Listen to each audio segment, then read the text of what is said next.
Hey guys, welcome back to the channel. In this video, we're going to talk about Zion Oil and Gas being up again 6% for the day. For the 5-day, we're up over 25 and a half. For the past month, 42.9%.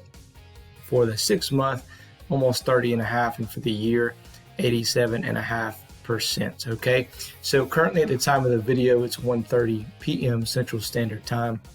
We are at 30 cents. Okay, I hit about 31 and some change at some point today.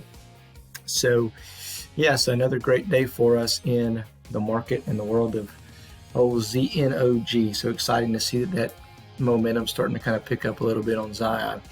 Don't forget to vote. I'm going to keep saying this every video I make about Zion Oil and Gas. If you have not submitted your proxy vote yet for the annual shareholder meeting, make sure that you do that. I'm seeing more and more people come out now saying, hey, I just voted, which goes to show like not everyone either didn't receive their email or letter in a timely manner. Maybe they just forgot about it. Maybe they lost it or whatnot. But make sure that you go and submit those votes in as soon as you can, like today, like right now. Okay, so you can go on the website on Zion Oil and Gas's website, zionoil.com. I'm going to have that linked in the description below where you can actually go find information about the proxy votes. And again, the company recommends that we vote for all of the things that are on the table. Okay. Speaking of the annual shareholder meeting, that's going to be June the 8th. Okay. That's next Wednesday. It'll be in the morning. And it's also a reminder to all of you that I'm going to be tied up, unfortunately, during the annual shareholder meeting. All right. So my review video will not come until later in the afternoon, but I promise it'll be a detailed review video. I'm going to try to record it while I am doing my other work that I have to do. And that way I can go back immediately, rewatch it, and then break it down, make the video, and push it out to everybody to kind of make a quick summary, a snapshot of what happened at the annual shareholder meeting. We did that last year as well. If you want to go ahead and take a look at what that looked like, it's popping up in the right hand corner of your screen. Make sure that you go ahead and take a look at that as well. If you're new to the channel, you'll kind of get a feel of what it'll be like once I actually make that review video. Okay, I try to basically shorten it down for you, make a PowerPoint, give you the bullet points of all the key things that are happening. If they release some big news, you know, I enjoy relaying all these messages and information and breaking down the charts for you. All I ask in return for you guys, blow up the comment section on my channel, on StockTwits, on the Facebook group, you know, call me out and stuff, and let me know what's happening. I'll be kind of checking, you know, a little bit on my phone to see if there's any type of news. Of course, if I see the stock price go crazy, then I know that we got good news. So that would be cool. But make sure that you please, you know, reach out to me and send a message on, you know, post on StockTwits, like I said, or Facebook, or just comment on my channel, letting me know if they release some type of good information. That way I can kind of have a heads up as well.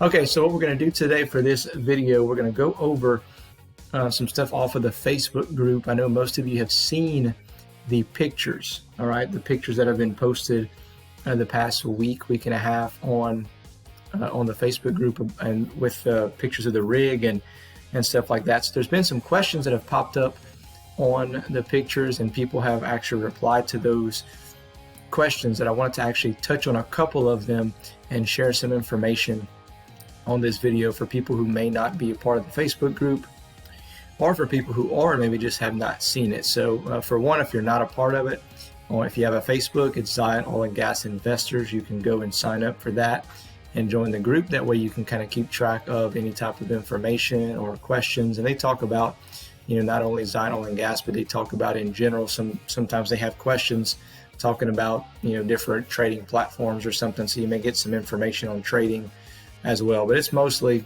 you know, Zion Oil is what all the conversation's about, and it's just another way to kind of chime in and stay updated throughout this process. So we're going to go switch gears. We're going to take a look at these pictures, and we're going to go over some information, like I said.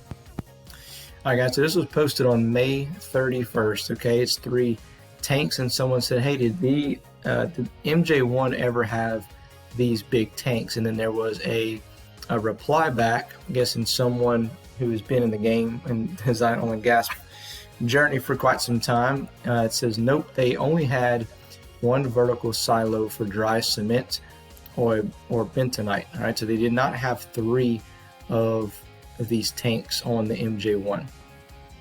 Okay, this next picture up here, picture of the rig, and you see the tanks back there. Also, you see that if you have any doubt of if anyone's at the drill site, you obviously have cars there, people working at the rig, and so you got active people there, so that's good.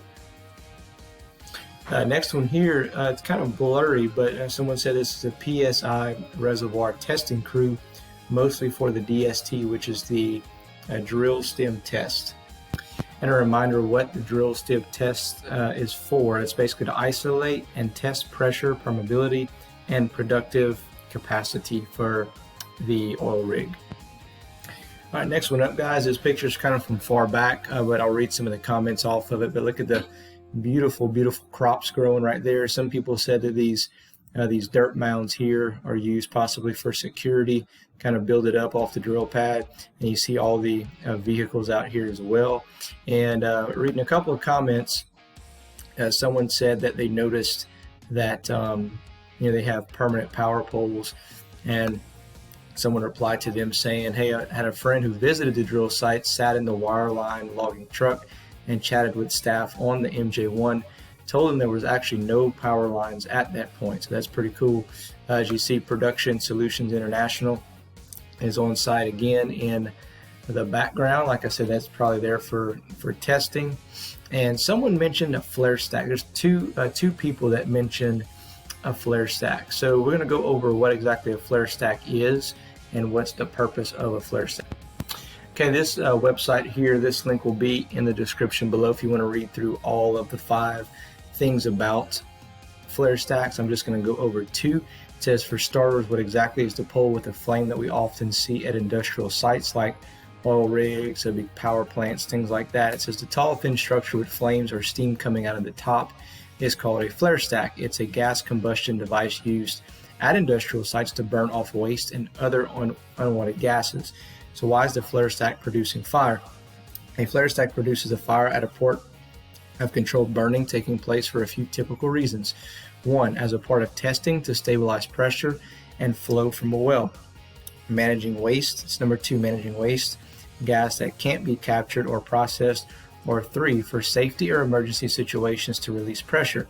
Flare stacks are most commonly found in refineries, chemical and petrochemical plants, natural gas processing plants, offshore exploration platforms, well heads, and landfills. So that's what the flare stack is. Now it seems to be what the big thing is that they do have a flare stack on site. They're estimating 65 to 70 feet tall. However, I don't see any flames in the picture, and I'm not sure. It's kind of hard to make out to this kind of from a far distance away.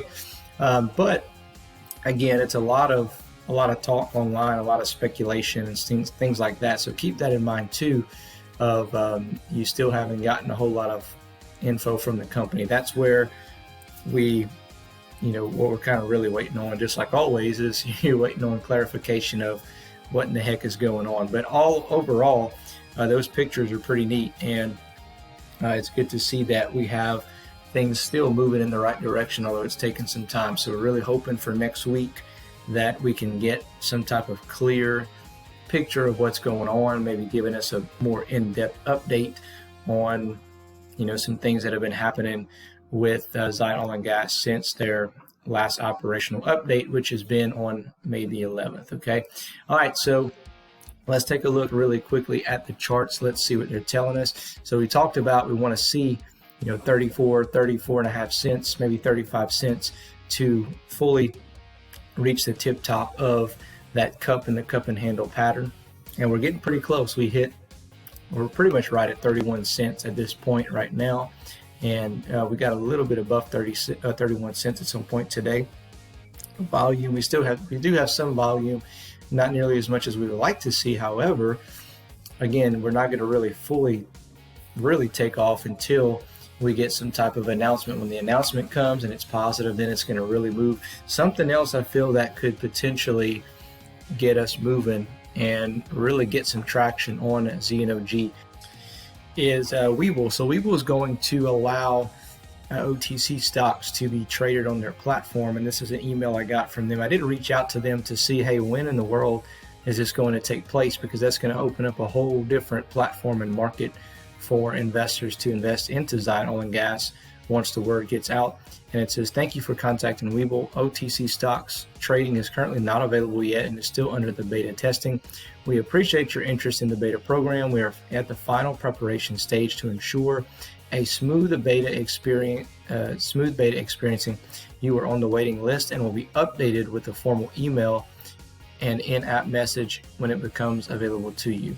We're sorry for keeping you waited. Let me know if you have any other questions. So great. So it looks like I'm on the waiting list and I'll get some type of email. So as soon as I get that email clarification that Webull is available on OTC, I will obviously let all of you guys know for sure. And I'll have my Webull link in the description below. If you want to go ahead and sign up to Webull, you'll get some free stocks, and so will I. So we can use those free stocks to, cash out and get money and then roll it back into ZNOG if we wanted to. So anyway, guys, that's all pretty much I got for you. I'm going to leave you with this. Do not forget to vote, okay? Make sure that you go vote. This page right here will be linked in the description below. You can have, kind of skim through and see the information you need to go cast your vote. Takes just a couple of seconds. You can call it in, you can do it online, either or. It's super simple. So let's keep it moving. Let's keep this thing going. I'm excited to see what happens, the rest of the trading day and tomorrow. Someone posted on StockTwit saying, I think we're going to have a pullback, or we might have a pullback, but just keep in mind now your 30 cents is no longer that resistance. Now that's acting as support, which is great. So now your first level of resistance now we're looking for is 34.5 cents. We bust through there, no telling what could happen. So anyway, guys, sorry for the lengthy video, but I wanted to provide that update. Let me know your comments below. Other than that, we'll catch you in the next one.